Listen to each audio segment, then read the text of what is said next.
Yang pertama bond X. Ada yang bisa jawab? Fungsinya bond X ini apa? Untuk melihat usia Untuk tulang. melihat kegiatan tulang. Untuk melihat usia tulang. Usia tulang. ya, sip, betul. Untuk tulang. iya, untuk menentukan pemeriksaan ini untuk menentukan usia tulang. Itu kenapa kok tangan kiri? Pertanyaannya kan gitu. Kenapa kok tangan kiri?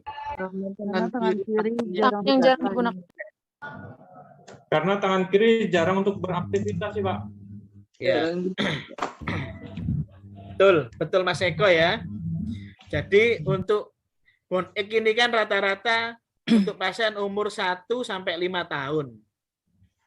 Jadi kenapa kok tangan kiri? Karena tangan kiri pada usia anak-anak itu jarang digunakan untuk aktivitas. Yang kedua itu relatif lebih terjaga. Tangan sebelah kirinya terjaga dari benturan, terjaga dari aktivitas yang berat. Jadi lebih akurat kalau bond X ini menggunakan tangan sebelah kiri. Untuk proyeksinya apa? Untuk yang difoto organ apa? PA. Manus PA apa? PA. Manus PA. Ya, lebih tepatnya ya, kalau bond X itu manus sama vris ya. Kalau misalkan nanti pilihan gandanya itu manus sama vris, pilih yang manus sama vris. Karena kalau cuma manus saja itu kurang. Seperti yang digambar sebelah kiri itu kan sudah ada periodenya. Periode apa itu pertumbuhan tulangnya. Jadi kalau ada nanti pilihan gandanya A, B, C, D, E-nya manus plus vris, pilih yang itu. Tapi kalau cuma manus sama vris, pilih manus. Oke, gimana teman-teman? Ada yang ditanyakan? Cukup sih, Pak. Oke, sip ya. Terus ini juga keluar ya masalah dental ini khusus apa namanya wajib hafal sudutnya sama proyeksinya. Ini yang kapan hari sering tanya masalah dental ini Mas Mirza ini. Mas Mirza mana Mas Mirza? Siap, Mas Rasim.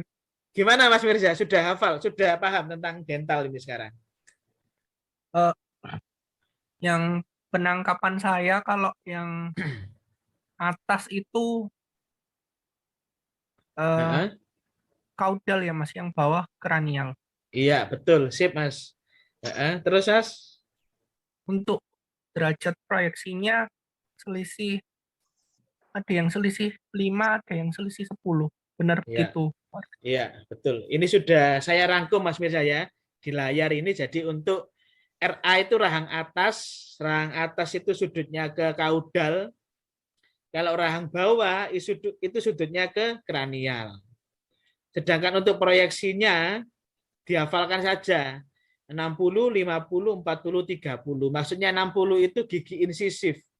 Sedangkan 30 itu gigi molar. Jadi semakin ke molar, penyudutannya semakin kecil. Begitu juga proyeksi rahang bawah. Rahang bawah ini dimulai dari 30 derajat sampai 0 derajat. 30 derajat itu untuk insisif, 0 derajat untuk molar.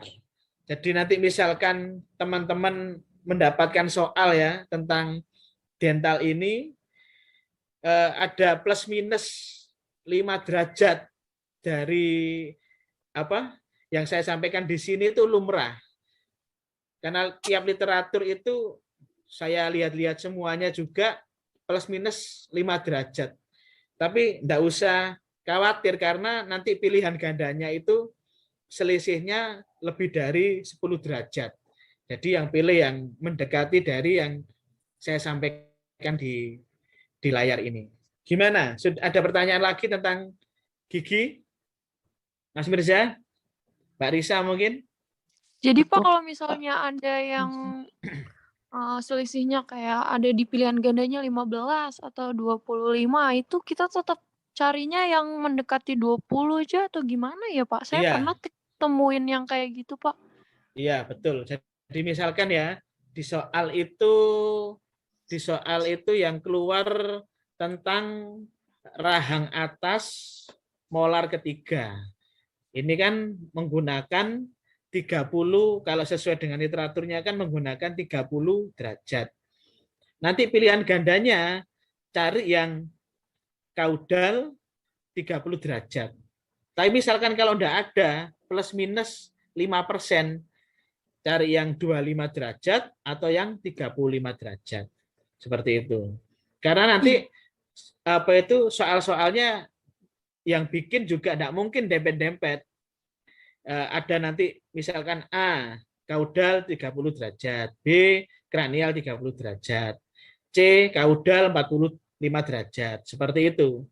Jadi range-nya pengalaman saya 2 tahun ini dan info dari Mas Lalu, Mas Putu juga, untuk dental ini selisihnya banyak kok pilihan gandanya. Jadi teman-teman hafalkan aja yang ada di layar ini.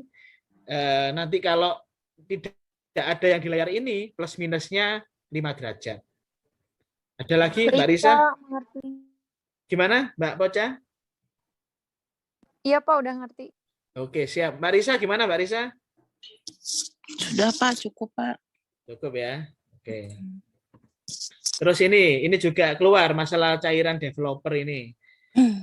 Kemarin kan tanya kan, salah satu faktor melemahnya cairan developer itu karena terpapar udara. Di sini ada yang pernah praktek processing manual? Pernah, Mas. Pernah. Pernah ya? Oh, Mbak Prisa pernah ya? Ya. 5 tahun, Mas. Ya, pernah Mas. Bener Mbak ya, Mbak Prisa? Bener ya, untuk cairan developer itu harus ditutup setelah pemakaian. Gimana Mbak Prisa? Ya, selama ini langsung ditutup, Mas. Iya, betul ya. Jadi suhu terus suhu luar itu bisa mempengaruhi cairan developer. Kalau setelah pemakaian itu langsung ditutup supaya kualitas dari cairan developer itu tidak turun. Jadi itu tadi ya, hubungan antara cairan developer dengan suhu yang meningkat. 5 tahun Mbak Prisa ya di sana ya? Iya. Di mana Mbak? Nggak enak. Oh ya sih, nggak enak ya, nggak enak ya. Saya aja cuma mengalami processing manual ini waktu kuliah tahun 2007. Setelah itu sudah tidak pernah ngalami lagi, langsung ke automatic processing, sekarang ke CR dan DR. Oke ya. Terus panoramik. Panoramik ini ada yang dapat soal yang mudah, ada dapat soal yang susah. Maksudnya relatif susah lah. Ya, silakan. Ini kan dari teman saya udah ujian kemarin, nanyain dari suhu developer, kayak gini kasusnya. Ada penyimpanan developernya baru. Nah, sedangkan waktu mau pencucian memakai film 35x35. Ya. Sedangkan waktu dihidupkan ternyata filmnya lebih besar sama developernya, Pak, kayak gitu. Itu gimana solusinya? Itu gimana ya, Pak? Oke, itu sudah pernah saya bahas di latihan soal sebelumnya ya. Di sini mungkin ada yang bisa bantu. Nanti saya pertegas lagi. Gimana? Mbak Prisa mungkin cairan developer yang cairan developer. Iya, betul. Iya, jawaban betul. Mbak Poca, Mbak Prisa, Mbak Desi, Mbak Kurota benar semua ya. Jadi Mas, makasih banyak ya kemarin latihan berarti. Gimana Mas Iqbal? Iya, berarti kemarin nggak ikut latihan soal waktu developer. Iya, enggak apa-apa, diulangi lagi ya videonya ya. Untuk yang ini yang cairan developer ini. Jadi jawabannya menambah cairan developer yang baru ya, Mas. Jadi cairan developer itu tidak boleh harus murni, harus cairan developer sendiri, tidak boleh dicampur dengan air atau dicampur dengan larutan yang lainnya. Dan cairan developer ini juga kalaupun mulai surut cairannya itu ditambah. ditambah misalkan nanti ada pertanyaan kalau cairan di developernya itu berkurang, solusinya bagaimana? Jawabnya adalah menambah cairan yang baru. Jangan sampai cairan developer ini dibuang.